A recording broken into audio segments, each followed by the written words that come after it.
Start అయినప్పుడు మా cinema definitely మంచి సినిమా ఇదంతా అనుకొని స్టార్ట్ చేశాను. బట్ వెళ్తున్న కొద్దీ నాకు ఈ సినిమా మీద నమ్మకం, షూట్, పోస్ట్ ప్రొడక్షన్ ప్రతి స్టేజ్లో పెరుగుతూ వచ్చింది.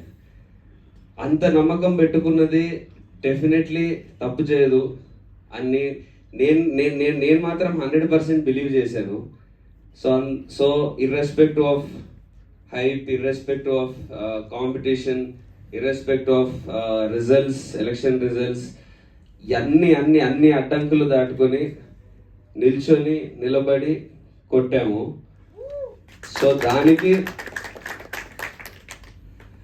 దానికి ఫస్ట్ ఆఫ్ ఆల్ నాకు వచ్చిన ఆ ధైర్యం, నాకు వచ్చిన సపోర్ట్ ఆడియన్స్ నుంచి. ఎందుకంటే ప్రతి చోట నాకు వచ్చిన రెస్పాన్స్, ఫస్ట్ మార్నింగ్ షో సంధ్యాలు అయినప్పటి నుంచి నన్ను చూస్తున్న విధానం నాకు మారడం గమనించాను. ఆడియన్స్ నాకు పెడుతున్న మెసేజెస్ కానీ సోషల్ మీడియాలో ఎవ్రీవేర్ నన్ను ట్యాగ్ చేసి